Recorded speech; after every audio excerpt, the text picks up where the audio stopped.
కొరింథీయులకు వ్రాసిన మొదటి పత్రిక 15వ అధ్యాయము. మరియు సహోదరులారా, నేను మీకు ప్రకటించిన సువార్తను మీకు తెలియపరచుచున్నాను. మీరు దానిని అంగీకరించితిరి, దాని యందే నిలిచియున్నారు.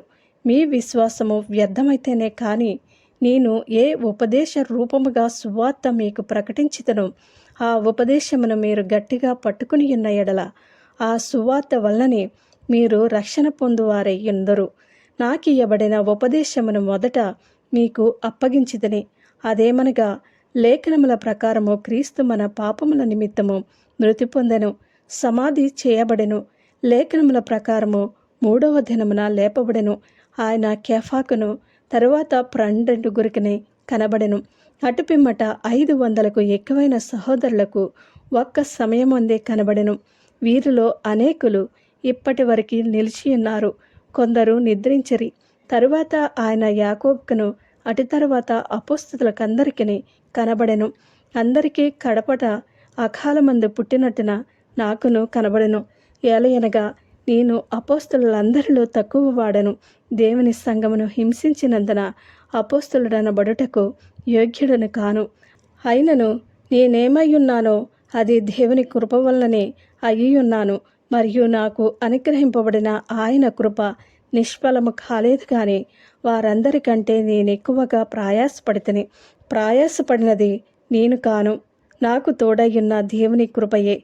నేనైననేమి వారైననేమి అలాగనే మేము ప్రకటించుచున్నాము. అలాగనే మీరును విశ్వసించితిరి. క్రీస్తు మృతులలో నుండి లేపబడి ఉన్నాడని ప్రకటింపబడుచుండగా మీలో కొందరు మృతుల పునరుద్ధానమును లేదని ఎట్లు చెప్పుచున్నారు? మృతుల పునరుద్ధానము లేని ఎడల క్రీస్తు కూడా లేపబడి ఉండలేదు.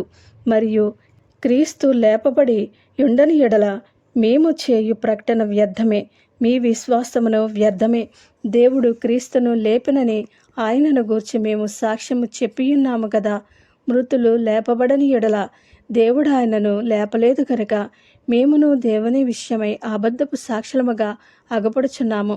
మృతులు లేపబడని ఎడల క్రీస్తు కూడా లేపబడలేదు. క్రీస్తు లేపబడని ఎడల మీ విశ్వాసము వ్యర్థమే, మీరింకను మీ పాపంలోనే ఉన్నారు. అంతేకాదు, క్రీస్తునందు నిద్రించిన వారును నశించిరి. ఈ జీవిత కాలము మట్టుకే మనము క్రీస్తునందు నిరీక్షించు వారమైన ఎడల మనుషులందరికంటే దౌర్భాగ్యులమయ్యుందము. ఇప్పుడైతే నిద్రించిన వారిలో ప్రథమ ఫలముగా క్రీస్తు మృతులలో నుండి లేపబడి ఉన్నాడు. మనుష్యుని ద్వారా మరణము వచ్చెను గనక మనుష్యుని ద్వారానే మృతుల పునరుద్ధానమును కలిగెను. ఆదామునందు అందరూ ఎలాగూ మృతి పొందుచున్నారో అలాగనే క్రీస్తునందు అందరూ బ్రతికింపబడుదురు. ప్రతివాడును తన తన వరుసలోనే బ్రతికింపబడును. ప్రథమ ఫలము క్రీస్తు, తరువాత క్రీస్తు వచ్చినప్పుడు ఆయన వారు బ్రతికింపబడుదురు. అటు తరువాత ఆయన సమస్తమైన ఆధిపత్యమును, సమస్తమైన అధికారమును, బలమును కొట్టివేసి తన తండ్రి అయిన దేవునికి రాజ్యము అప్పగించును. అప్పుడు అంతము వచ్చును. ఎందుకనగా తన శత్రువులనందరినీ తన పాదముల క్రింద ఉంచు వరకు ఆయన రాజ్య పరిపాలన చేయుచుండవలెను. కడపట నశింప చేయబడు శత్రువు మరణము. దేవుడు సమస్తమును క్రీస్తు పాదముల క్రింద లోపరిచియుంచెను. సమస్తమును లోపరచబడి ఉన్నదని చెప్పినప్పుడు ఆయనకు సమస్తమును లోపరిచినవాడు తప్ప సమస్తమును లోపరచబడి ఉన్నదన్న సంగతి విషిదమే. మరియు సమస్తమును ఆయనకు లోపరచబడినప్పుడు దేవుడు సర్వములో సర్వమగు నిమిత్తము కుమారుడు తనకు సమస్తమును లోపరిచిన దేవునికి తానే లోపడును. ఇట్లు కాని ఎడల మృతుల కొరకై బాప్తిస్మము పొందువారేమి చేతురు? మృతులేమాత్రమును లేపబడని ఎడల మృతుల కొరకు వారు బాప్తిస్మము పొందనేలా, మరియు మేము గడియ గడియకు ప్రాణభయముతో నుండనేలా. సహోదరులారా, మన ప్రభు అయిన క్రీస్తు యేసునందు మిమ్మును గూర్చి నాకు కలిగియున్న అతిశయముతోడు నేను దినదినమును చనిపోవచ్చున్నాను అని చెప్పుదును. మనుష్య రీతిగా నేను ఎఫెసులో మృగములతో పోరాడిన ఎడల నాకు లాభమేమి?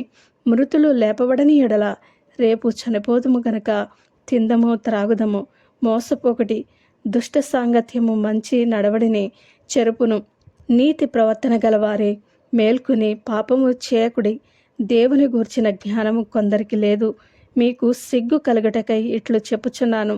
అయితే మృతులు ఎలాగు లేతురు, వారెట్టి శరీరముతో వత్తురని ఒకడు అడుగును. ఓ అవివేకి, నీవు విత్తునది చచ్చితేనే గాని బ్రతికింపబడదు కదా. నీవు విత్తు దానిని చూడగా అది గోధుమ గింజ అయినను సరే, మరి ఏ గింజ అయినను సరే, వట్టి గింజనే విత్తుచున్నావు కానీ పుట్టబోవు శరీరమును విత్తుటలేదు. అయితే దేవుడే తన చిత్త ప్రకారము నీవు విత్తని దానికి శరీరం ఇచ్చును, మరియు ప్రతి విత్తనమునకును దాని దాని శరీరము ఇచ్చుచున్నాడు. మాంసమంతయు ఒక విధమైనది కాదు. మనుష్య మాంసము వేరు, మృగ మాంసము వేరు, పక్షి మాంసము వేరు, చేప మాంసము వేరు. మరియు ఆకాశ వస్తు రూపములు కలవు, భూ వస్తు రూపములు కలవు. ఆకాశ వస్తు రూపముల మహిమ వేరు, భూ వస్తు రూపముల మహిమ వేరు. సూర్యుని మహిమ వేరు, చంద్రుని మహిమ వేరు, నక్షత్రముల మహిమ వేరు. మహిమను బట్టి యొక్క నక్షత్రమునకును మరి యొక్క నక్షత్రమునకును భేదము కలదు కదా. మృతుల పునరుత్థానమును అలాగే శరీర క్షయమైనదిగా విత్తబడి అక్షయమైనదిగా లేపబడును, ఘనహీనమైనదిగా విత్తబడి మహిమ గలదిగా లేపబడును, బలహీనమైనదిగా విత్తబడి బలమైనదిగా లేపబడును. ప్రకృతి సంబంధమైన శరీరముగా విత్తబడి ఆత్మ సంబంధమైన శరీరముగా లేపబడును. ప్రకృతి సంబంధమైన శరీరం అనేది కనుక ఆత్మ సంబంధమైన శరీరము కూడా ఉన్నది. ఇందు విషయమై ఆదామును మొదటి మనుష్యుడు జీవించు ప్రాణి ఆయనని వ్రాయబడి ఉన్నది. కడపటి ఆదాము జీవింపచేయు ఆత్మ ఆయను. ఆత్మ సంబంధమైనది మొదట కలిగినది కాదు, ప్రకృతి సంబంధమైనదే మొదట కలిగినది. తరువాత ఆత్మ సంబంధమైనది. మొదటి మనుష్యుడు భూ సంబంధి అయి మంటి నుండి పుట్టినవాడు. రెండవ మనుష్యుడు పరలోకము నుండి వచ్చినవాడు. మంటి నుండి పుట్టినవాడెట్టివాడో మంటి నుండి పుట్టిన వారును అట్టివారే. పరలోక సంబంధి ఎట్టివాడో పరలోక సంబంధులను అట్టివారే. మరియు మనము మంటి నుండి పుట్టిన వాని పోలికను ధరించిన ప్రకారము పరలోక సంబంధి పోలికయు ధరింతము. సహోదరులారా, నేను చెప్పునది ఏమనగా, రక్త మాంసములు దేవుని రాజ్యమును స్వతంత్రించుకొన నేరవు, క్షయత అక్షయతను స్వతంత్రించుకొనదు. ఇదిగో మీకు ఒక మర్మము తెలుపుచున్నాను. మనమందరము నిద్రించుము, కానీ నిమిషములో ఒక రెప్పపాటున కడబూర మ్రోగగానే మనమందరము మార్పు పొందుదుము. బూర మ్రోగును, అప్పుడు మృతులు అక్షయులుగా లేపబడుదురు. మనము మార్పు పొందుదుము.